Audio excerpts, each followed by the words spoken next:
Hey everyone, this is Basketball Loving Dr. NBA. Today's story is quite fascinating. Competitiveness is necessary when it comes to sports, but there are players who get overly competitive or have a short fuse, and there are times when they ride the borderline and cause all sorts of trouble. These types of players are called rascals in general, having a habit to cause incidents as their specialty in games. And basketball is a sport that has quite the physical battles, so players get irritated easier and get violent at times. With that said, in today's video, we will talk about a player that made not just the head coach sick, but also his teammates by causing a massive scene, the NBA's tyrant, DeMarcus Cousins.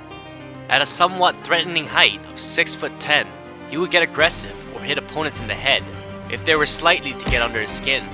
And when there was a call that he didn't agree with, he would ignore or complain to the ref to the max. And whenever that happened, he would get an extra foul or get ejected, or get some other type of penalties, leaving the team in trouble.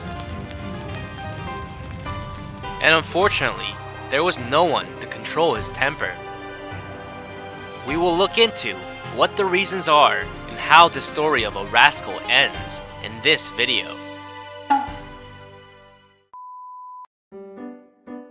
In 1990, Alabama, the US, a city called Mobile was where DeMarcus Cousins was born, and he was a child that had a lot of interest in sports from an early age. And American football was very popular in Alabama, and following his neighborhood friends, he fell in love with football at age 7. And after that, he joined the school team with the NFL as his goal, and as time passed like that, he was an 8th grader at age 14. Being 6'6", at that time, Cousins had met a basketball coach randomly in the streets by chance and was given a fate-like offer from him. But Cousins denied that offer, and he told his mother about this happening. When he played football, there was a lot of tackles made to his long legs, so he was always vulnerable to an injury that could end his career, was what his mother had always worried about, and convinced Cousins to play basketball instead and not football. And now starting to play basketball, he followed the coach that recruited him to a team called AAU that was a league for the underage. To explain this briefly, this team's inside, the AAU, are sponsored and paid by a sports brand, and they would select kids with talent without looking where their school was, and had a goal to become the nation champions, and would go around the states from February to July, entering many tournaments. That period of time was right after the school season, so many prospects would play in the school team and club team, building their careers on both sides. And even though Cousins was just starting to play basketball and had to learn the basics from the beginning, his experience in football had gave him the grit to be a sportsman that went all the way, so his skills had improved very, very quickly. No matter what the position was, he worked on all the skills. And plus that, his height was luckily getting taller, so he was immediately considered as an elite prospect, and he became a beast that took over the high school league in Alabama. Being ranked 3rd in the whole state in his graduating year, and ranked 1st as a power forward, he went to the prestigious Kentucky University and enrolled as a key member of the team. And from there, with his great strength and thick physique, and also with his body movement, he overpowered opponents with an average of 15.1 points and 9.8 rebounds, and in a tournament of 12 school teams, he got the championship and the Rookie of the Year award. Even though in the NCAA tournament, he only made it to the top 8, there was no flaw when it came to his skills, and so he entered the 2010 NBA draft after ending his first year, and there he was picked 5th out of 60 players, and became the newfound hope for the Sacramento Kings, which was a team that was ranked bottom at the time.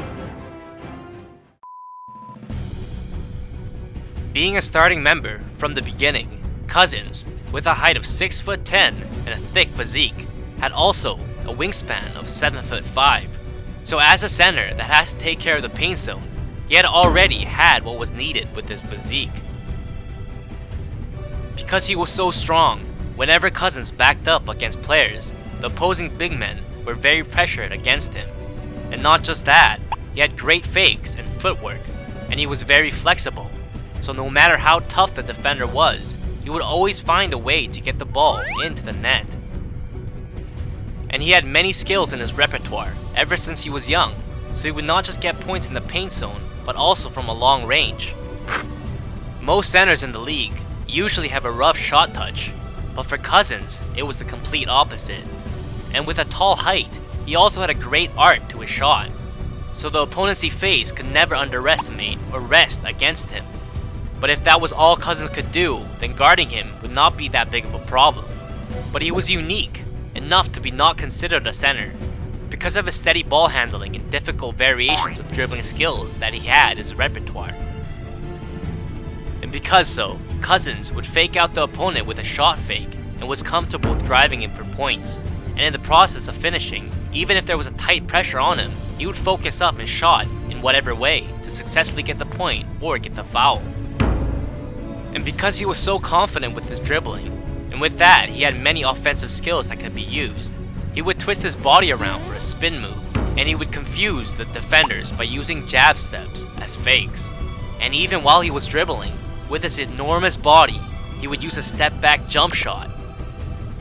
And later on in his 6th year, he would start shooting 3-pointers, and the defender that would have to guard him had a hell of a time. But that's not the end of Cousins' skills. His basketball IQ was pretty decent. He would obviously be able to screen, which is the basics of strategies, but he would have a wide sight and have great passing awareness. And when on defense, with his long arms and fast hands, would get blocks and rebounds, and would attempt steals on the line, shocking a lot of the fans out there. And so, an almost perfect new style of an all-around center, he would show great performances in every category. He became the key player when he was only a rookie, and from his 5th year on, he was picked as an all-star every time. And in his 7th year, he had an average of 27.8 points, being one of the top in the NBA.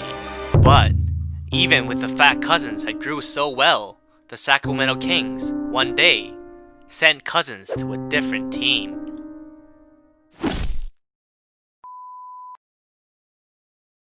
On February 20th, 2017, the Kings would trade Cousins in his prime, and the reason was because he did not improve mentally for the past 7 years. Ever since he was a rookie, he would talk back to the coach and also the head coach and had a very bad temper, and he even fought with his teammates in the locker room for not passing him the ball. And because so, the head coach benched Cousins, and with the reason of breaking the team's chemistry, he was left out when going to away games. And having had enough of the troublemaker that would keep questioning his strategies, the head coach would take this to the press and slander him publicly. In the fight for power between these two, the Kings had to make a decision, but unexpectedly, the head coach had gotten fired instead. And now Cousins had the power, and as a result, moving forward, Cousins and the next head coaches, due to records and disagreements, the head coach was changed 5 times. But the biggest problem was that he couldn't control his emotions and committed aggressive fouls and would show attitude towards the refs' decisions. And starting from university, he was already elbowing players, and when there was the slightest physical interaction, he would get upset and run around getting revenge. And even though he had a playstyle of flailing his body around, he would do something unnecessary and wild that could be stopped with just a bit of focus, and would get fouls all the time. And because of these habits, in his 1st, 2nd, and 7th year, he had recorded the most fouls out of all the players in those years. And plus that, with his disagreements for calls, he would get technical fouls, which are fouls that are given for unsportsmanship like actions, and he would slowly be hated by most refs out there. And the refs weren't robots, they were also human beings, so they may make some bad calls time to time. But with an angry Cousins always getting in their face, it was hard to understand and let it go, and so treated him just as bad. And so in the midst of all this, he would get unfair judgment calls by the refs, and would get called for doing something he didn't even do. But probably because of all the accidents he had made with his temper, made Cousins a target. And with all these negative deeds not being properly solved for 7 years, it just built up.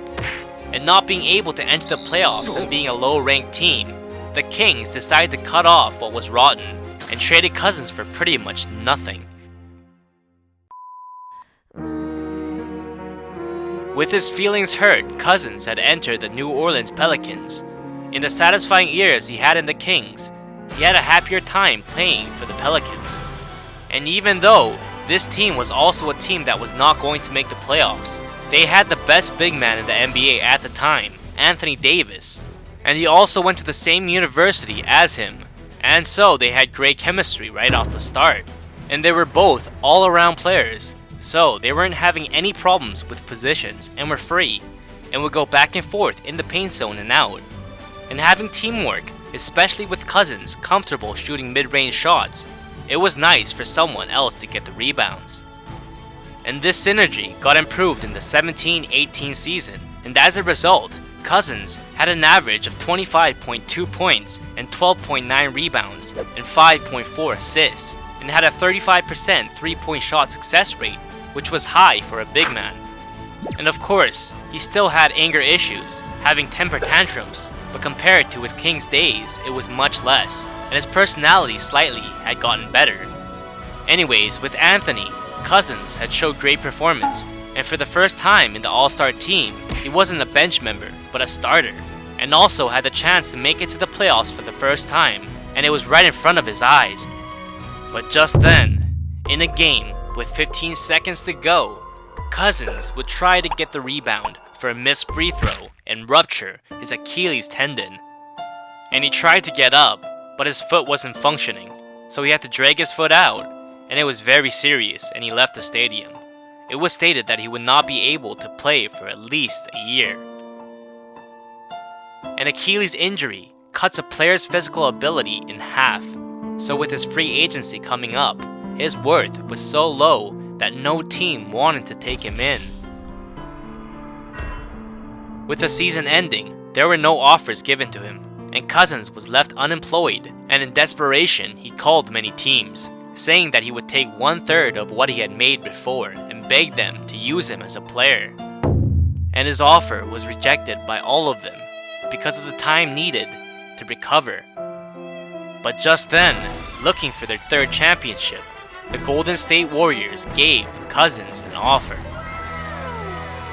And just like that, 5 All-Star members had gathered in one team. The fans had said that this would be the destruction of the NBA ecosystem, but Cousins had no fault in that, and so he focused on his rehab treatment. And after some time on January 18th, 2019, he would return. And on that day, with a refreshing dunk, had 14 points and had a 75% three-point shot success rate. And just like before, he would play too physical and get fouled out. And many fans and teammates sincerely congratulated him. And even though his Achilles injury had made him slower and weaker on defense as expected, when he was on offense, he had an average of 16.3 points, showing great performance, contributing to the team's victories. And because of a center upgrade, the team would be first in the Western Conference, and as a result, Cousins would for the first time in his career set foot in the playoffs. Facing against the LA Clippers in the first round, in the first game they would win easily, and in the second game in the first bit of the first quarter, would throw his body for an attempt to steal a ball, but he would suddenly fall.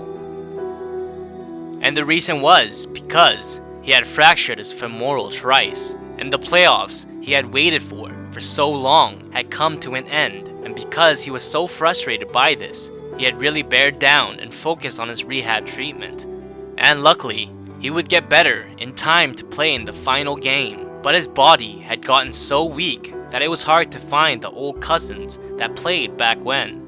And 2 key players of the team ruptured their Achilles and front cross ligament. And so, the team had broken down like that. And again being left a free agent, Cousins would fortunately, with the help of Anthony Davis, sign with the LA Lakers that was potentially a championship team. But, in the middle of a scrimmage, he bumped knees with another teammate and ruptured his front cross ligament and left him with a doubt on having a basketball and an NBA future. A powerhouse that was hard to stop once exploded, DeMarcus Cousins, running around the court no matter the position, overpowering opponents and slamming dunks. He was considered one of the best in the NBA with his skill and physique, but because of his actions and his mentality, he was disliked by many people out there. And even though he reached the top very early, his negative actions may have caused his karma, that Cousins has lost most of his basketball life and career. Not even being 30 years old, he has gotten 2 fatal injuries and was eventually waved off by the Lakers and fell into darkness.